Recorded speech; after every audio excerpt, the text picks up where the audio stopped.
যাবে যাবে না মা? দেখিস আবার গলে যাস না, একটু দূরে দূরে থাকিস। কারে যেতে নিকটে যাইবি অকপটে,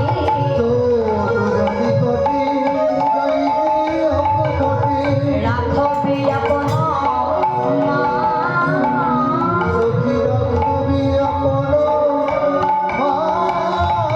আমার সময় বুঝিয়া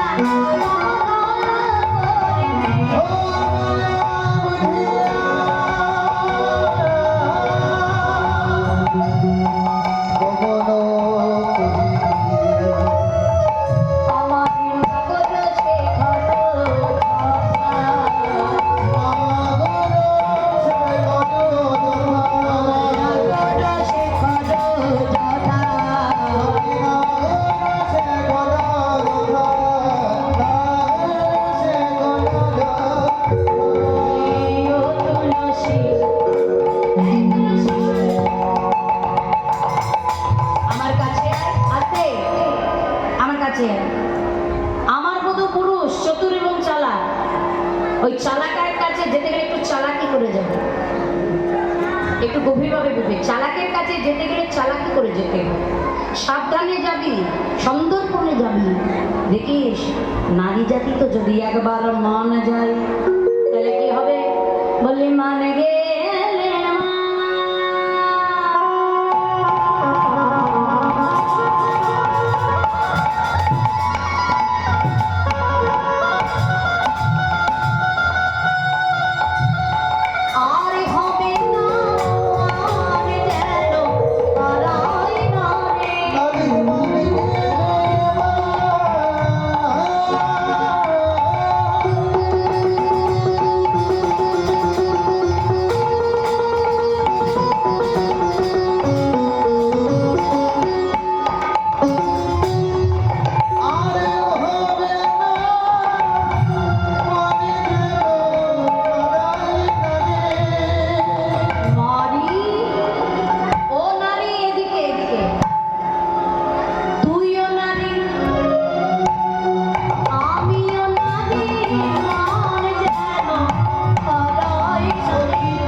মান গেলে আর মান হবে না, কারণ তুই তো নারী। নারী মানে কি? মেয়ে ছেলে, তুইও মেয়ে আমিও মেয়ে। নারী মানে শিরা খুশিরা, তোরও আছে আমারও আছে। আবার নারী মানে নাড়াচাড়া করা।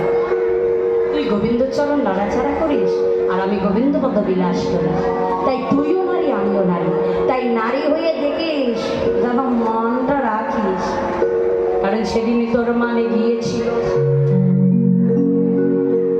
যেদিন শঙ্কচূড় দৈত্য শ্রীলক্ষ্মীকে হরণ করে কারাগারে বদ্ধ করল, লেগে গেল দেবতার সঙ্গে দানব ফুলের যুদ্ধ। 1 বছর ধরে যুদ্ধ হয়েছিল, প্রতিদিন দিনে বন্ধ থাকতো আর রাত্রিতে যুদ্ধ হতো। শঙ্কচূড় দৈত্য যতটা দৈত্য ছিলেন, তার স্ত্রী ছিলেন ততটাই ভক্তি পরায়ণা। স্বামীকে যুদ্ধের বেশে সাজিয়ে বিদায় দিয়ে গোপনে গোপনে কারাগারে গিয়ে লক্ষ্মীকে প্রণাম জানিয়ে আসতেন।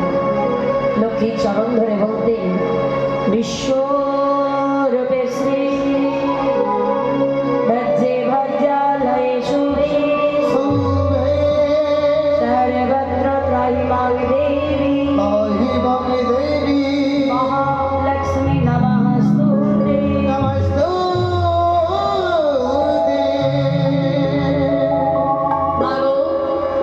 আমার স্বামীর মনে একটু ভক্তির উদয় দাও, আমার স্মৃতি সিঁদুরজনক হয়। লক্ষ্মীর চরণে প্রণাম করি সন্ধ্যায় ফিরে আসতেন। স্বামীর যুদ্ধ থেকে ফিরে এলে স্বামীর ক্ষত জায়গা মুছিয়ে দিয়ে, চরণ ধুয়ে দিয়ে স্বামীকে সেবা দেয়। এইভাবে 1 বছর অতিবাহিত হতে চলেছে। এইদিকে দেবতারা যুদ্ধ করতে পারছেন, ভগবান নারায়ণের সাধনা করবে, নারায়ণ সাধনায় সন্তুষ্ট। হে দেবতাগণ, কেন তোমরা আমায় ডাকছো? প্রভু, আমরা যে আর সংকোচ দৈত্যের সঙ্গে যুদ্ধ করতে পারছি না, আমরা যে পরাজিত হয়ে গেলাম। বেশ, তাহলে তোমরা এক কাজ করো, আজকে যুদ্ধক্ষেত্র মাঝে গিয়ে প্রচার করে দাও আজকে রাত্রিতেও যুদ্ধ হবে। প্রভু, সতী তুলসী যদি সতীত্ব হরণ না হয় তাকে যে বধ করা যাবে না, সে দায়িত্ব আমার। যুদ্ধক্ষেত্রে প্রচার হয়ে গেল রাত্রিতে যুদ্ধ হবে, কিন্তু তুলসী সে তো জানে না বাবা, প্রতিদিনের ন্যায় অপেক্ষায় বসে আছে। এদিকে ভগবান নারায়ণ শঙ্খচূড়ের রূপ ধারণ করে তুলসী তুলসী যেই না ডাক দিয়েছে, ছুটতে ছুটতে সে ক্ষত জায়গা মুছিয়ে দিয়ে স্বামীর চরণ দিয়ে দিয়ে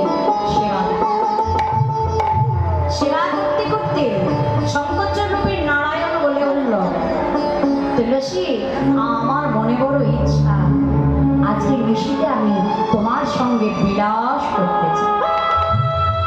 সতী নারী পতির কথা ফেলতে পারে না, অনুমতি দিয়ে দিলেন।